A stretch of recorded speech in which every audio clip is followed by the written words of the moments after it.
Hey, second graders, happy Thursday. I hope you're doing well. I just got off our Zoom call with several students, and it was so fun to see them as always. We talked about fractions since that's our focus today or this week in math. And we talked about what a fraction is, how it has to be separated into equal parts. We talked about the numerator, the top number, and the denominator, the bottom number. We even did some third grade math where we were adding fractions together. And then we also talked about fractions of a set. That's the assignment that you got today and the video that went with it. Those are called fractions of a set. So your ice cream sundae that you did today was part of that. And then tomorrow you'll have a assignment with pizza, which will also be fractions of a set. So the idea is just to give you a general overview of what fractions are so that you're ready for it when you go into third grade, which is coming up soon. On our Zoom call, Raven told me an awesome astronaut joke because also our focus during this week is on astronauts. So I told her I would tell some astronaut jokes on our read aloud today. So I've got a couple for you. The first one. What is an astronaut's favorite place on a computer? What is an astronaut's favorite place on a computer? The space bar. What time do astronauts eat? What time do they eat? At launch time. And then my last one. What did the alien say to the cat? What did the alien say to the cat? Take me to your litter. Kind of like leader. A litter is like a bunch of baby cats. So take me to your litter. All right, so those were my astronaut jokes. Let's move on now to Penelope Peabody. Here's the clue I gave you on Tuesday. I met a friendly stranger and asked her what I should see in this state. She said, Little Rock. I'm not sure what she meant. So I pulled out my magnifying glass and began looking at the stones. There are many beautiful little rocks here. After I examined the rocks, I went to the birthplace of former President Bill Clinton. Tomorrow I'm going to see the Mississippi River. I don't know where I am. What state am I in? All right, here's your clue one last time. I have a bunch of people who got back to me with the correct answer. Let's see who those students were. Let me get my list up. Raven, my mom, Lucas, Bennett, Weston, and Adelaide. Oh my gosh, all those people got it right. If you think you know, let me know on Seesaw, and I can announce your name tomorrow. Tomorrow I will also tell you which state she's in and give you a new clue. So I think we have maybe 4 more clues to go until it's summertime, and then Penelope Peabody probably will be on summer break for a while. She's doing a lot of traveling. All right. Before I start the one and only Bob, a few things is tomorrow is Friday, so we're going to have our class circle, class meeting time. I will post the link to that for tomorrow at 2 o'clock. I'll post the link tomorrow in Seesaw and through email.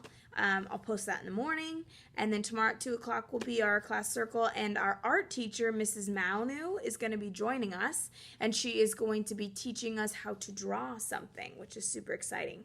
So if you'd like to join us, make sure you have a pencil and a paper so you can join us and follow along with Mrs. Maunu. So we're going to go back into our story. We left off where we found out just that Bob was taken up into a tornado. And so now he's going to go figure out kind of what's happening, what's going on. I love to, anytime I read this book, Lucas says he really likes this book and he's really been enjoying going through it together. So we're going to read right now. This one is called Sounds. The eerie quiet doesn't last. Before long, the squeals and shrieks and brays and squawks of the animal kingdom crowd the air. Terror, confusion, even some pain. From far off comes the wailings of sirens. Car alarms blare from the parking lot. Now and then people shout. Cries for help translate in any language, human or animal, fish or fowl.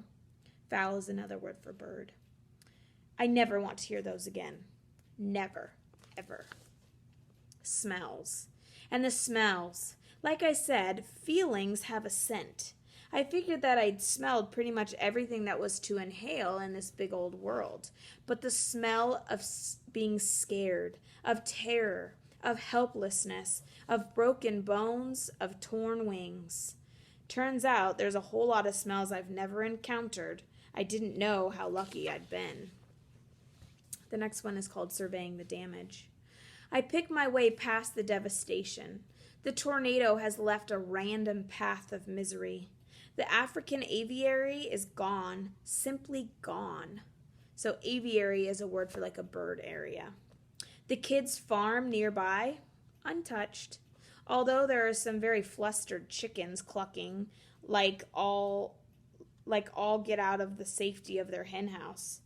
I see few people. Hopefully a lot of potential visitors were scared off by the threatening weather. It looks like some of the animals listened to their early warning systems, those little voices inside telling them that the bad weather was coming their way. Quite a few seem to have taken cover before the brunt of the storm. I wish I would have paid more attention to my internal weatherman. I passed the penguin viewing window, the one that allows visitors to watch their graceful swimming. Several penguins are underwater, swooping and swiveling. "Joe! Jim!" I call, and they both swim over. "Bert okay?" I asked. Baby Bert pops his little head out of the water. "Hey, Bob, did you know we're having a storm?" "Yeah, I noticed." "All good here, Bob," Joe says. "You?" "Yep, took a little flight, though." "Daddy," says Bert, "can I fly?" "In the air? Nope," says Joe. "You can fly underwater. You're a penguin." "Bob flew and he's a dog." "Bob is a very special dog," said Joe. And he gives me a look, a grown-up look, just between us look, that says, we're all right, but what about the others? The next one's called Baby Sloth. I say goodbye to the penguins and continue on my way. So much has simply vanished. Walls, fences, barriers, netting, the orderly world of the park with its careful lines defining territory, it's not so defined anymore. Many of the habitats are still entirely intact, but not all. What will this place be without fences and walls? You didn't need to watch the Nature Channel to know that certain animals like to eat certain other animals. I passed 2 squirrel monkeys swinging happily on the children's carousel. A pelican watches from her perch on a popcorn stand. Here's that pelican. I see a camel and a zebra together, looking stunned to be standing side by side.